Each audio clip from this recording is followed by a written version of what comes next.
Welcome and thank you for attending this presentation on sustainable mining, the future is now. My name is Resa Furey. I'm a senior principal at Stantec. We're all aware of the mining industry's focus on ESG, environment, social, and governance, and the need to move the industry forwards towards more sustainable practices. Today's presentations offer us a look inside what that really means. It's my pleasure to introduce our three speakers on this esteemed panel. Doris Haim-Galvez, Director of Metals at Hatch, Greg Gillen, Senior Principal in Mining at Stantec, and Monica Ospina, Founder of Alltrade. We'll start the presentation with our first speaker, Doris.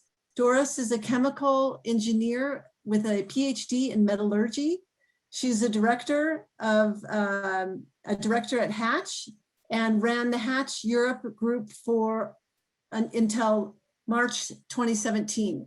Before joining Hatch, she was the CTO for Novelis, and that's a leading global aluminum manufacturing company.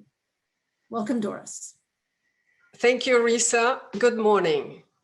We developed designing sustainable prosperity as a means of building resilience in regions where mining companies are currently the main providers of income. The mining company becomes a catalyst for economical regional development.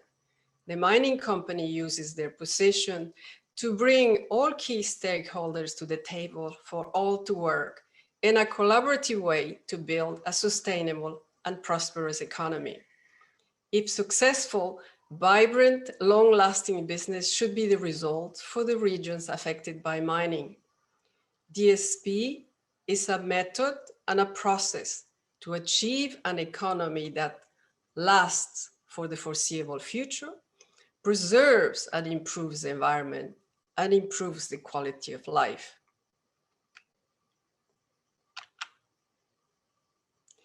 Normally, this is what happens to an economy in natural resource-rich regions such as Canada, Australia, South America, Africa. There is a boom and it declines. We can see in this graph the purchasing power in the vertical axis and time in the horizontal axis. Mining and other natural resources have a finite life and they can last 20, 50, or 100 years or more. Let's look at the red curve. As a mine goes to full production, some of the income is earned by the local people. The purchasing power of the local people goes up. And as the mine reaches the end of its life, jobs begin to disappear until there's no more income. Now let's look at the yellow curve. If investing in activities to support the mining industry, such as suppliers, hotels, restaurants, tourism, etc., it will follow the same trend as the mining. It will also end when the mine ends. And this is not what we want to happen. The preferred outcome is either continued growth or at least maintaining the level of economic activity. We focus on the green curve and look at types of business that meet high standards of sustainability, that are environmentally friendly, not just to achieve a decent level of wealth, but high quality of life for the inhabitants of the region. We look at solutions that are ideally suited to the region that can be solved regionally, but also to the rest of the world to achieve the same objectives for the rest of the planet. So again, not just wealth, but quality of life, environmentally friendly, secure, good health, and well-being.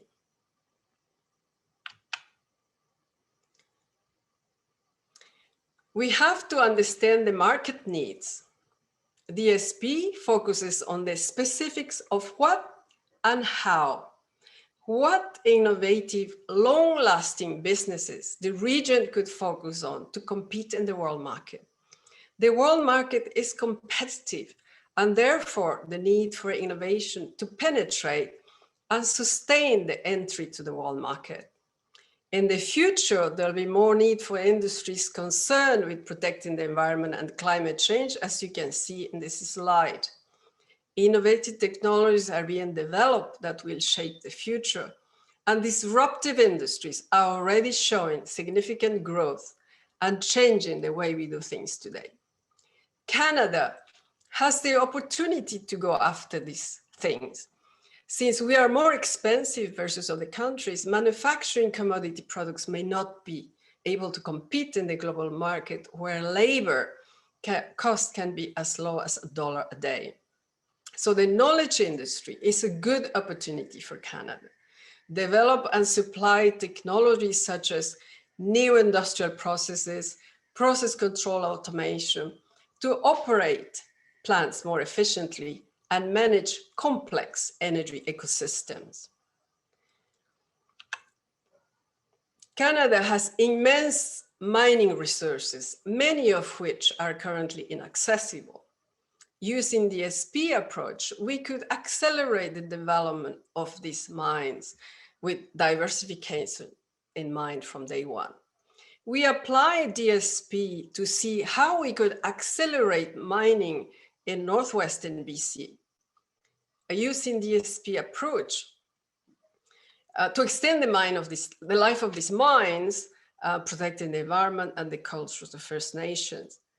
This region's strengths, as you can see, includes abundant copper and gold, good infrastructure, including hydropower, port, rail, forestry, and agriculture industry.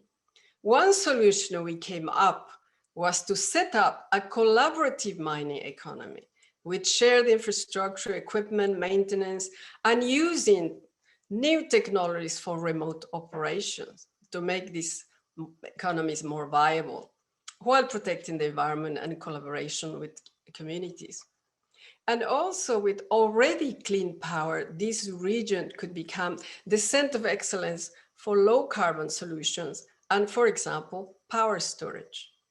So diversify and clean energy solution know-how and technologies and sell this new acquired know-how to the world. Many of these mines are in remote locations where local communities depend on the land, and many mines are transporting people in and out from elsewhere. And when the mine ends, these people leave the region. A better strategy is to establish capacity in a nearby town. These mines can be remote operated from these hubs and use these hubs to diversify to other industries. Communication to the big cities is key to build capacity in these hubs and achieve the level of innovation needed to be sustainable. Northern Ontario, with the largest chromite deposits in North America, is one of the largest wetlands in the world and is key in water retention and carbon sequestration. Peatlands store 3 times as much carbon as boreal and tropical forests.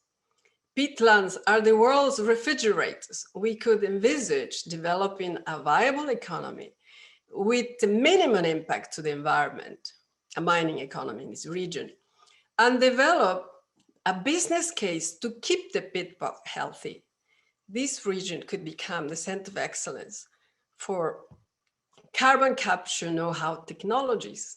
The focus could be pit bog protection and water conservation to keep the pit bog healthy. Research centers could be built within colleges, universities, and communities, and develop the know-how for carbon capture efficiency, pit bog regeneration, and water purification. It is critical, and there is value in keeping forests, lakes, and biodiversity healthy.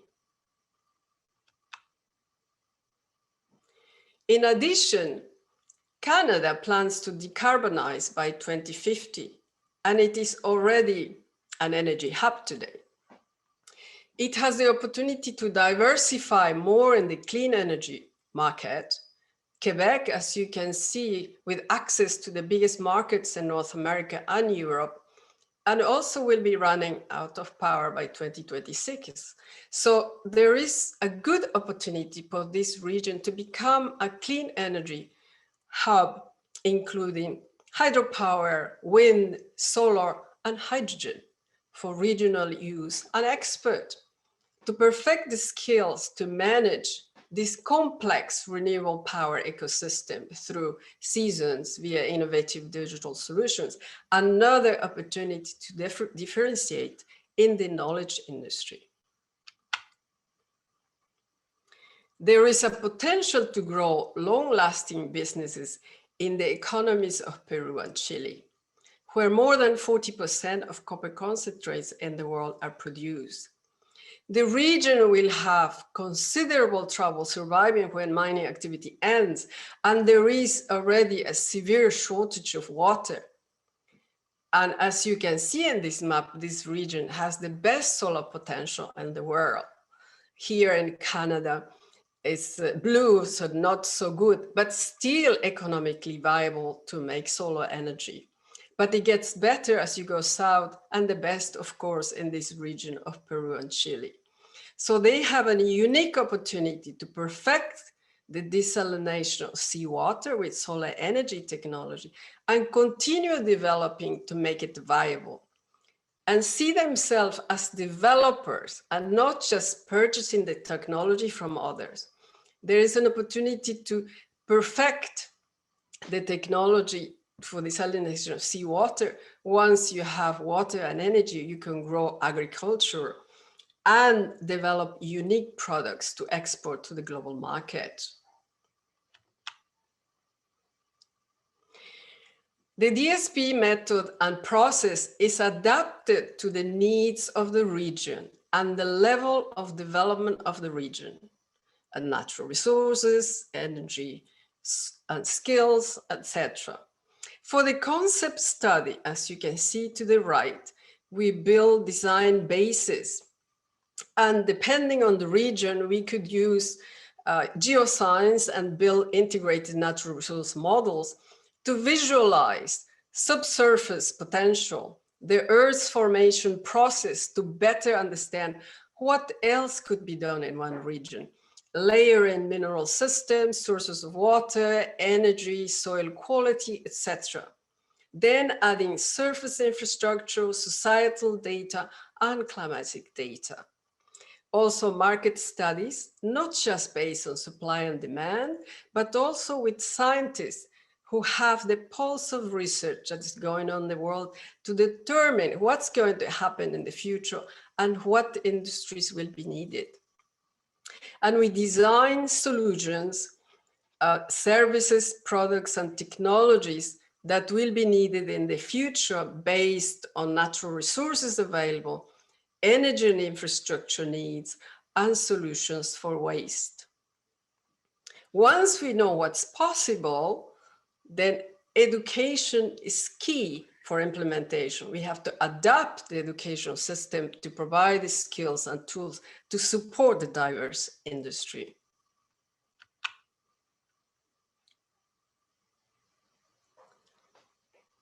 For all of these, we'll be using the model of concurrent engineering. All stakeholders get involved from beginning to end, so it's not a linear thinking, and considering all aspects from the beginning all the way through implementation of the new industries. So the models get optimized as the design progresses, as you can see in the middle. What is key? So the objective of DSP is to establish a diverse and innovative business founded on collaboration between all stakeholders to take the economy from its current state to the diverse industry.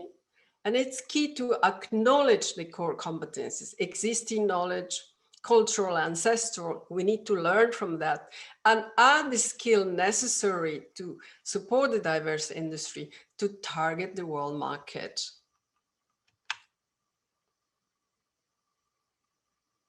To make this work, we need a few things. There must be a potential. And that's the reason we build the models. There has to be a market, and we do market studies. The potential has to be identified and designed, and that's where we do the design. And we need champions that know what it takes to make it happen. The appropriate stakeholders must be brought to the table and participate during the whole process. Once the design is completed, the education system needs to be adapted to the needs of the diverse industry. DSP, when implemented, enables economies previously considered to have no longer-term future to have successfully diversified to the benefit of the local communities and the world in general. Thank you. Thank you, Doris. Our next presenter, Greg Gillen, will discuss taking a net zero approach to energy at mines. Greg is a senior principal for Stantec's global mining business and has been in the mining and process industry for nearly 25 years. He brings a variety of perspectives on different mining practices gained from different regions. Outside of work, he regularly participates in Ironman triathlons. Welcome, Greg. Thank you, Resa, for the introduction. Thank you, Doris, for the presentation ahead of this. Looking forward to speaking with you all. So I'm Greg Gillen, mining sector leader with Stantec. I work within our mining team to develop our global client projects, and I'm focused on our sustainable mining and net zero approaches to projects. I'll take you through our approach to projects throughout the mining life cycle, discuss ways that our industry can seek a sustainable solution. So what's net zero mining, and how does Stantec see the approach to sustainability and net zero? We see that in several different places in the value chain. We approach net zero by focusing on reducing the energy to mine, process, and deliver the ore. We focus on considering potential alternatives for conventional energy sources, and we work to develop the raw materials for the energy transition, such as copper, nickel, cobalt, lithium, or aluminum. So one of the things that we think about is we like to consider that the world does need mining, as Doris pointed out, and as the speakers today will talk about. But miners need to implement plans that minimize those impacts on the environment and improve the world that we live in, and we can do that. Today, mining companies have a stronger focus on the ESG, environment, social, and governance aspects. And at Stantec, we want to be a part of the solution because we do what's right. So why net zero mining? This is in essence a problem statement for those of you who are looking at it from the engineering perspective. Why are we focusing on the mining impacts and why on net zero? For several reasons. A significant proportion of the operating expenses is dedicated to energy use, as much as 33% based on studies completed here by the Mining Journal. 10% of global power consumption is attributed to mining activities. So if we just look at these two proportions, and given this of a worldwide impact, we can consider this an efficiency discussion. How do we do what we're doing in a better way? And thirdly, energy consumption is anticipated to increase by more than a third in the next 15 years. Oftentimes, this can be attributed to things such as the declining ore grade, which may require additional processing. As Doris noted, additional water processing or desalination costs, or sometimes trending towards more difficult and challenging mining conditions, such as moving from a surface operation to an underground operation. In addition to the focus that stakeholders are placing on the mining operators, these three statistics identify that there is motivation from the owner and the operators. Getting to net zero depends on where you start. And one way to consider this approach is to look at a continuum of mine development, finding, building, operating, and returning. In the finding stage, we normally are considering this the field exploration, resource development, and early engagement programs with local stakeholders. Building or study phase is when the planning and options or trade-offs occur. This is where you might consider alternative energy programs or perhaps mine development options. These trade-offs can often occur at this stage on types of power, how to develop an ore body or processing schemes, and the feasibility of those such decisions on the impact of the mine overall. Once the mine is functional and operating, different opportunities may be available, such as efficiency gain, through brownfield development of processing, alternative power storage, or programmatic studies. This is in the operations phase. Finally, during a closure phase, a unique opportunity exists to take a potential reclamation liability and transform that into an asset. This can be through engagement with local stakeholders for future beneficial use or asset transformation. Throughout the entire program, safety and innovation are central to the core development process. As you may know, the earlier the engagement of a project in the design or capital stage, the higher probability of an impact that the net zero or sustainable mining by design programs will have an impact. As I advance through today's presentation, I'll review a handful of projects in the study phase, the operations phase, and return or closure phase, and how as a mining community we can make a more positive impact and a sustainable project. Getting to net zero during mine development. Stantec recently conducted a feasibility level comparison of traditional diesel haulage for a comparable fleet with battery electric vehicles from prime production and operations equipment. This underground mine considered the currently available equipment in the marketplace today, coupled with available vendor provided data. In this form, you can see on the left, you can see there are several notable trade-offs. Among them are a reduction in greenhouse gases, mainly due to the swap in fleet from diesel to battery electric vehicles. For this project, another thing that was considered, moving from diesel to battery electric, we had to add main exhaust fans with the diesel operation and increase the size of the main headings to accommodate the increased airflow for the diesel particulates. In a battery electric situation, this is not necessary. The upfront capital comparison starts to even out with all these things considered. As you can see in the table, the emissions are reduced between the options. A 35% reduction between diesel to battery electric, 7% increase in initial capital. Over the life of mine, sustaining capital has seen a 20% reduction. The battery case also saw a 20% reduction in operating costs, and then NPC or net present cost was approximately 7% reduction for a battery electric case. On this chart, I've taken the same data from the last page and projected this over the life of mine.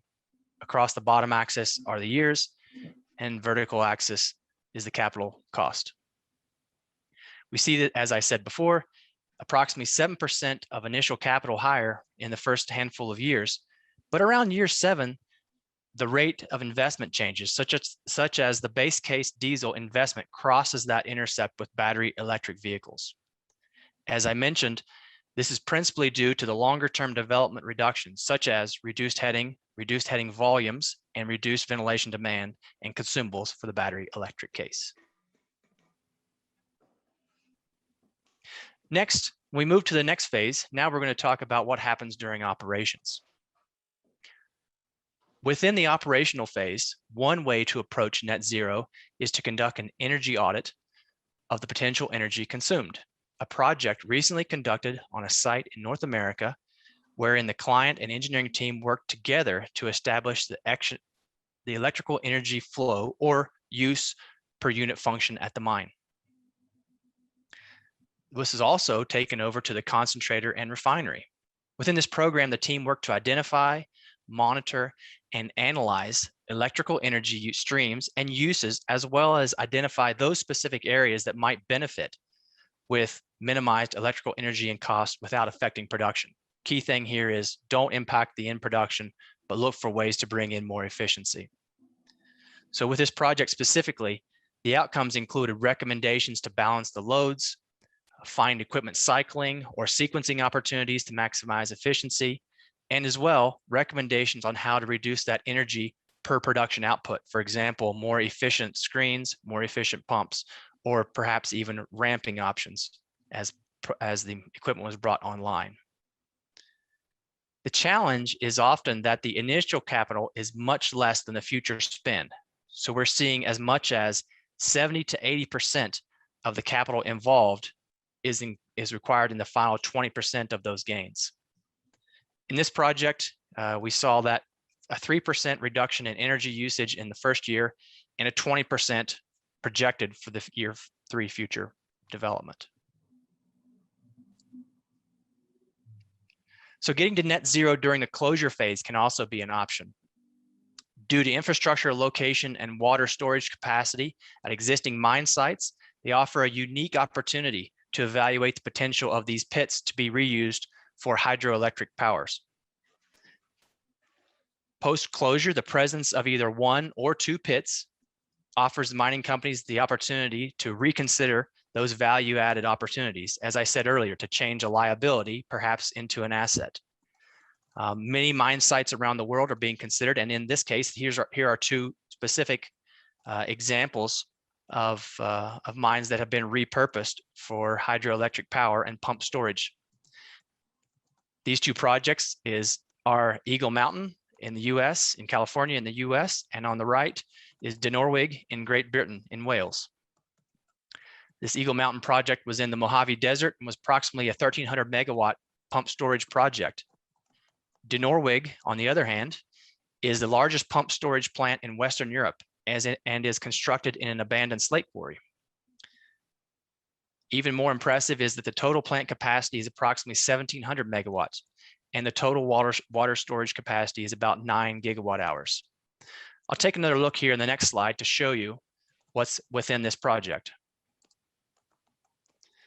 This is a cutaway of the Dinorwig operation. You can see here 2 different phases of power following the blue arrows.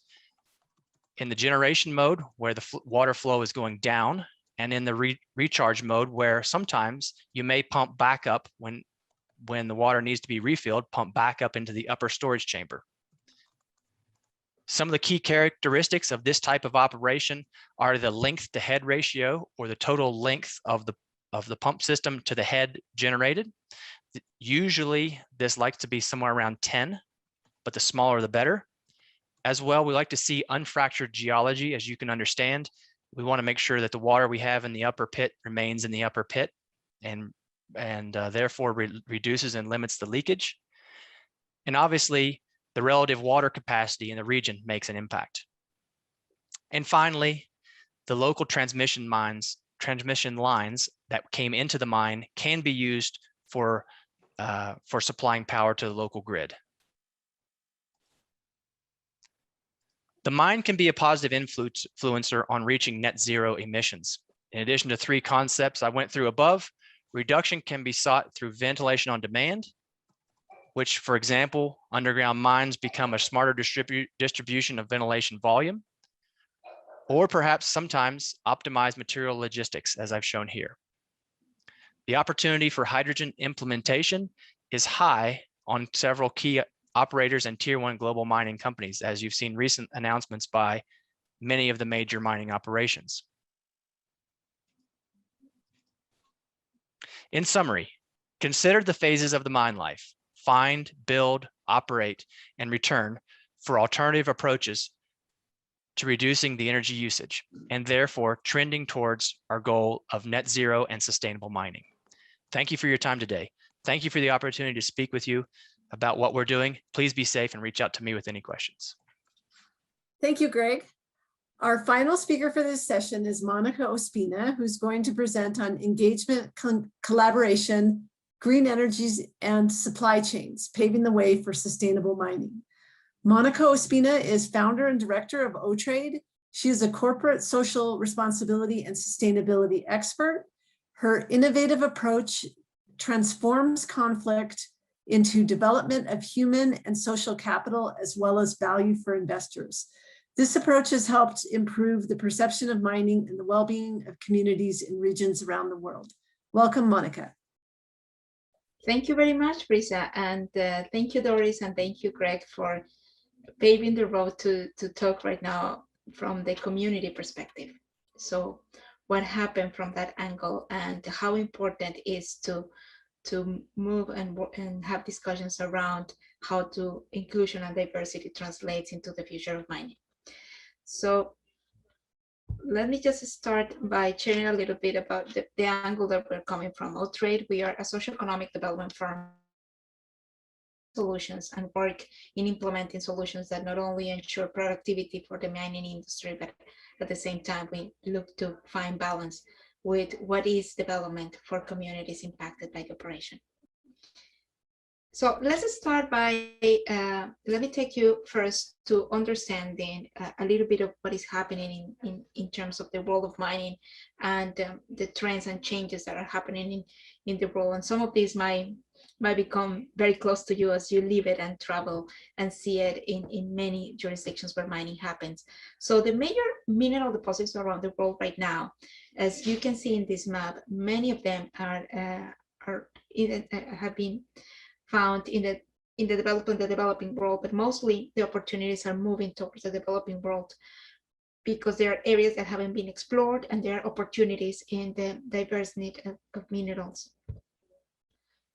So right now we are shifting, the fact that we are shifting from fossil fuels to green energy is posing an interesting challenge to the mining industry, to the world, and to communities and governments, and especially in the jurisdictions where mining will go a little bit much more active or become much more active, looking for minerals that will energize us. So as you can see here, this is from the World Bank, the program around minerals for climate action. And these graphs just simply summarize and shows the minerals that will be in high demand. Challenges in front of us is that many of these minerals are seated in countries that are living challenges in terms of the political frameworks, in terms of the judiciary system, in terms of conflict that they have faced in the past, and at the same time, the condition of being underdeveloped. So let's try to go a little bit more on this. And the purpose of me bringing these slides is just to bring you into the context of what mining industry is facing. And I think it's fair to say that in many cases as an industry, we inherit the past and the challenges that these regions have faced. And it's not precisely because of mining that some conflicts happen in certain regions, but we inherit that, and this is part of the challenge in operating. So as you can see, this comes from the Fragile States Index, which is a fund for peace. And they do an annual study around the fragile states. And fragile states, as I mentioned before, are states where democracy is not fully fundamented, and challenges in legal frameworks and so on. So that it makes it much more difficult for any industry, and I won't say particular mining, any industry to operate. So if we just take this a little bit farther in the future, we will have 9.8 billion people by 2050, which is an increase in demand of food and minerals is going to satisfy the needs of all of them. We will see a 32% of the population live in rural and remote areas, which creates a challenge because it's a lack of infrastructure. And if mining is operating in this region, and the government is not providing, will be expected that mining as an industry does something. And the other piece that is kind of a big number is that we probably going to find 1.2 billion people that might be forced to migrate due to conflict. And that happens due to conflict. Part of the conflict probably could be climate change, droughts, and all of this just create a very unstable environment for communities to survive. At the same time, is a civil conflict and civil war happening there, and extreme governments that we have seen already also are reasons why people migrate due to conflict. So we are going to be facing that too. So as we can see, we are going into mining happens in a world, in a region that already faces challenges and conflict. How we can work on that is that I'm going to go into the other side of the collaboration, and it's just looking to do the analysis around engagement and why engagement goes as a top priority, and why the social license is becoming as a top issue ranked by many analysts and risk analysts about it, one of the main issues for the mining industry. One of the parts that is interesting is to see that in terms of democracies in the world, we have a big number of countries that had adhered to democratic systems. We all say, well, this is fantastic. With democracy comes the freedom of speech. With democracy comes the freedom to choose and be chosen as for governments. With democracy comes the opportunities as citizen to choose and who is going to be your president and who is gonna legislate in your favor or not.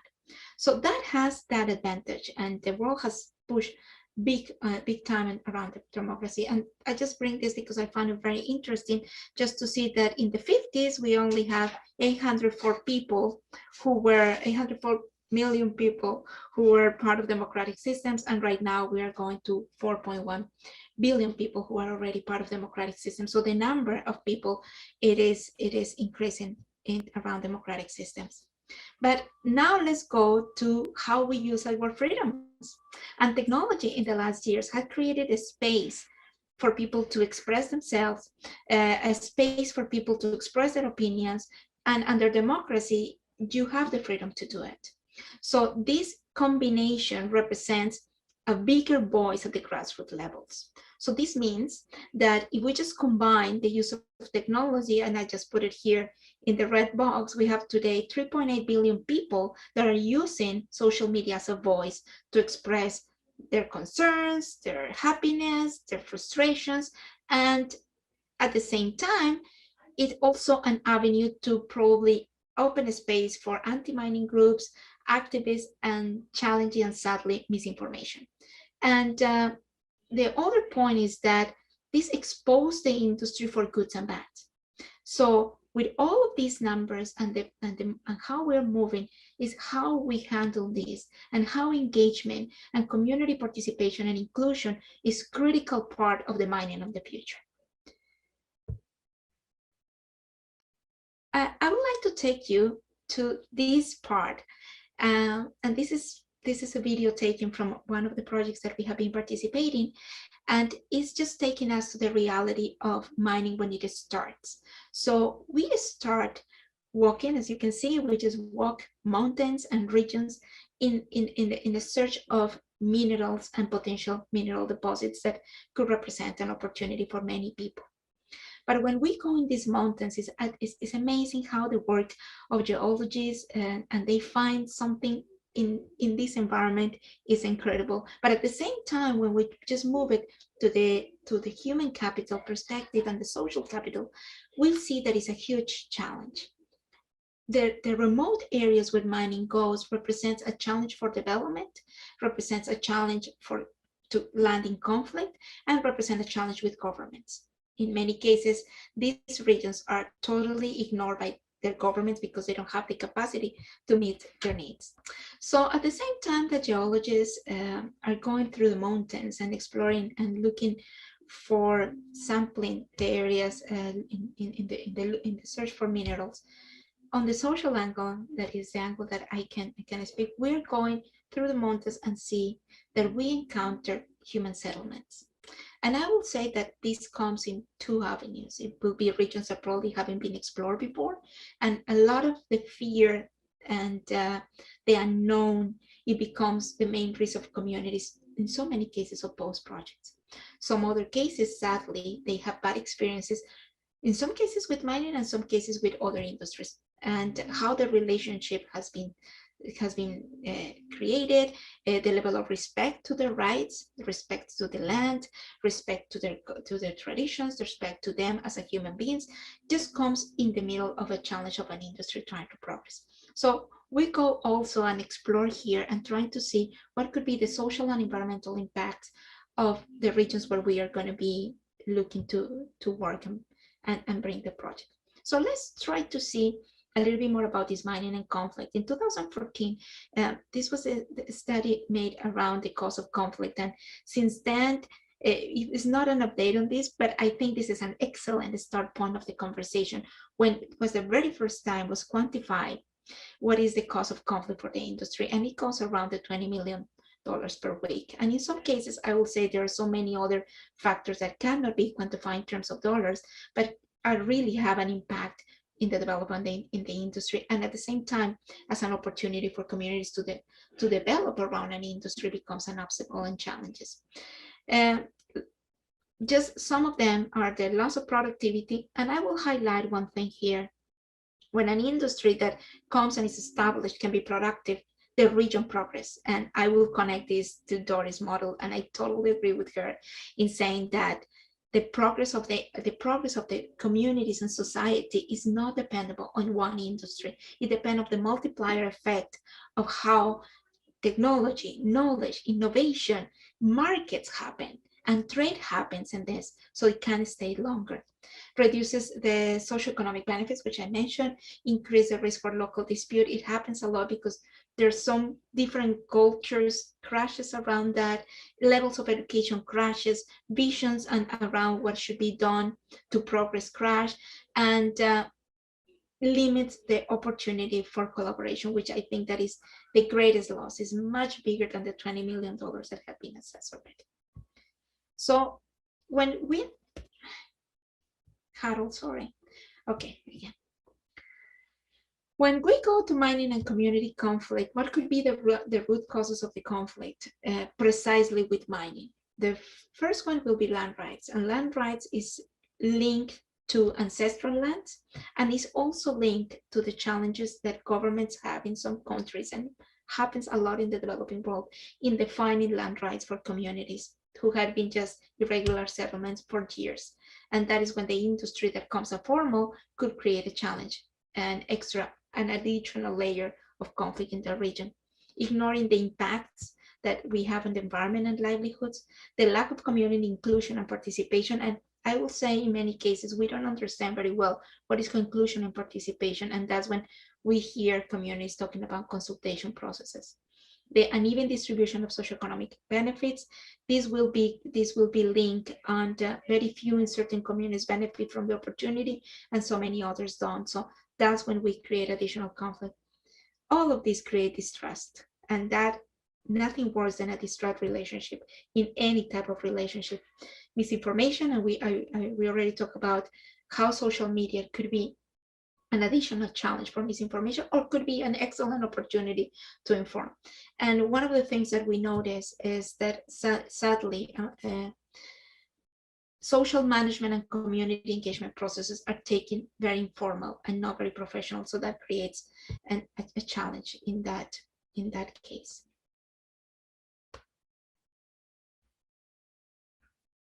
Okay, so when we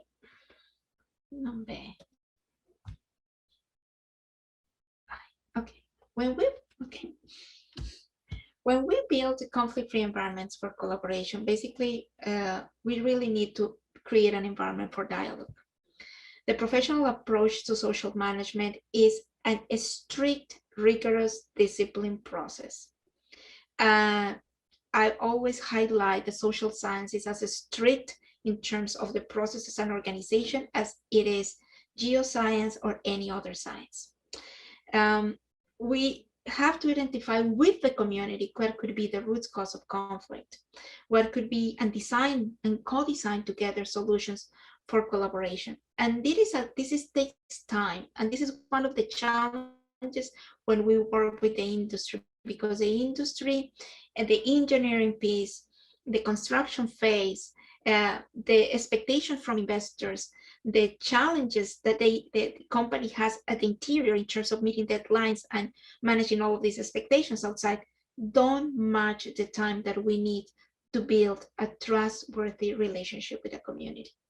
And even more if we are in a conflict area, because moving these communities to start working and collaborating with a new player that they don't know, it takes time for us. So that is one of the challenges in terms of timing.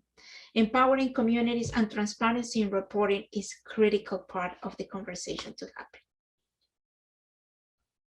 So I want to show you very quickly one case, because I think that this will relate to the future of mining. This case, it happens in Durango, Mexico, and where we move, and I will take you to the scenario because it's a very interesting story. This is this mountain here is called Cerro Sacrificium, and as you can see, I put 3 points of view. The first point of view is the mine site. This is our client, is a mining company. by the way, I would like to highlight this was a small company. So I highlighted that it's small because it just proves that it's not the value that you invest on this as the quality of what you invest on this. So any company can do it. So this was a mining site, and there was a really good potential for that. For locals, local communities, they didn't see a mine. They saw a source of water. And for the farmers in the region, was the only crop of the year. This is a region in Mexico that is very dry, that it rains once a year, and farmers have one crop per year. So you can imagine the amount of risk that they face if the mine just doesn't respect the water sources. It would be just a collapse in the local economy. As you can see, the valley is irrigated once a year when it rains. So when we were working with the communities, we did a complete social impact assessment, and we went from farmers to houses. We have a team of hydrologists working with us when we were able to understand after the anger and frustration expressed by the community, there was a water issue. So we were able to team up with technical experts helping us to really understand how far water it could be an issue for them, or how far we can go in terms of the solution. And it's very much on what Greg and Doris were highlighting around bringing technology and bringing innovation and bringing knowledge together to create solutions for later. We were able to identify the root cause of the issue. We were able to understand how many farmers were there. And we were able to understand also that the discourse that traditionally was saying that, okay, mining come to your town, it is a lot of jobs, was not the case in this town. In this town, due to the social dynamics, we have a population, the demographics are people older than 40, and big population with around in their 60s, and their daughters and sons, many of them, sadly, they immigrate to the US illegally, and there is no chance for them to come back. So this is a town that depends on farming, and that's the only thing they want to do. And the idea of getting a job in a mine was not very appealing for them. They were heated. They were very, very concerned about having the mine in town. They were very concerned about water sources, and they start expressing their frustration. At the beginning was very, very difficult, I must say. But when we were working with them in understanding, it opens a space for dialogue. It opens a space to even understand if there was another possibilities and opportunities to getting water. And I love this picture. I would like to share with you that one that is at the bottom. This is Don Roberto with his computer.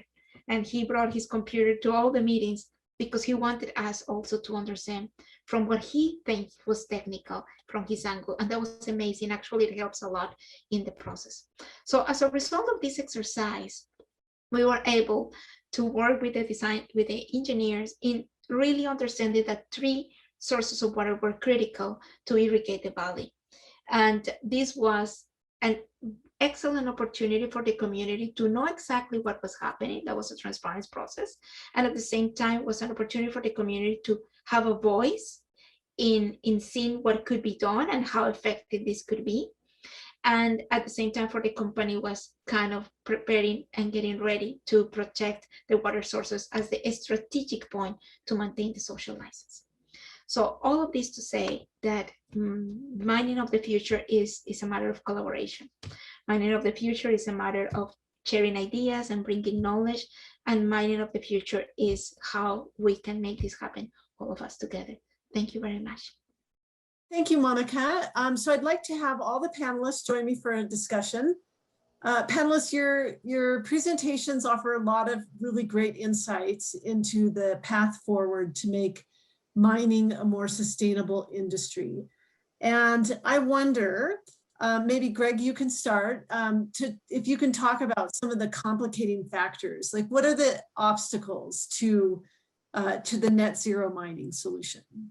Sure. I talked about this in my presentation around complicating factors being getting over this initial hurdle of the view that there's a lot of capital required or that this may not pay off in the end, right? So I would say that taking a long view on the project and understanding that there can be a net positive capital impact to the project while still operating with a net zero perspective. I would just also add that the challenge as well is that like a lot of projects we see, whether it's on the project at the mine site or maybe a personal project, there's a lot of effort at the back end to get to those last little bits of gains. So keeping that in perspective, oftentimes there's 70 or so % at the end that gets that last 20% of gain.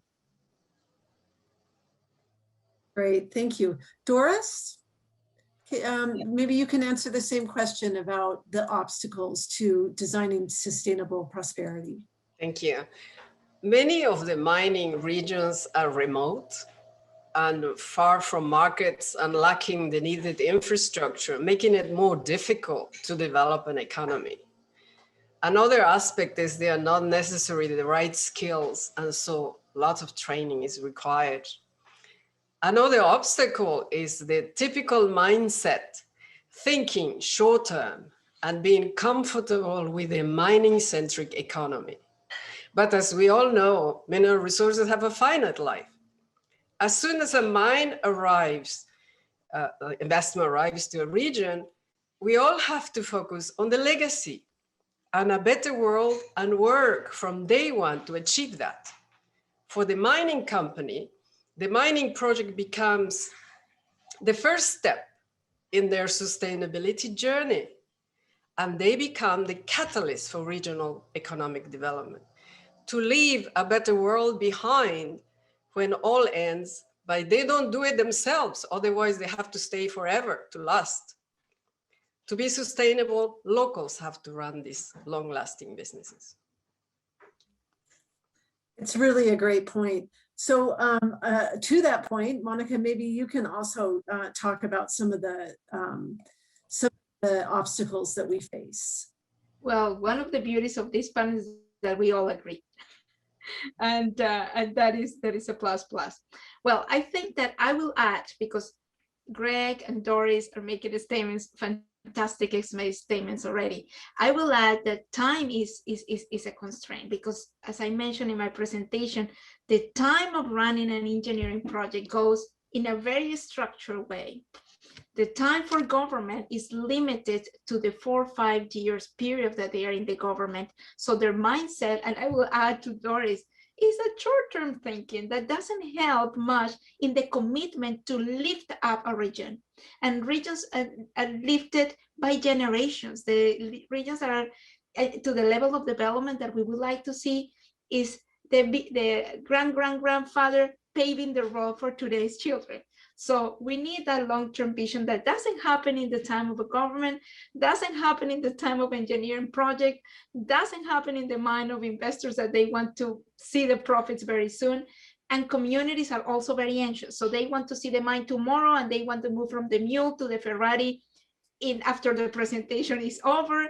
So time and the concept of time and how we approach time, I will say, is that, and Doris highlighted, and Greg also, when Greg talks about net zero and the level and the sophistication of the technology behind, we need it in those regions, because it becomes an inspiration for kids to want to be an engineer. But sadly, the gap between the dream of a kid become an engineer and being an engineer, we're talking about almost 15 to 20 years to happen. So that is, I will say, that is the greatest challenge from my social angle. I'd like to thank all of the presenters today, Doris, Greg, Monica, for the thoughtful preparation and presentation of their topics. And I'd also like to thank all of you for joining us today. Please stay safe.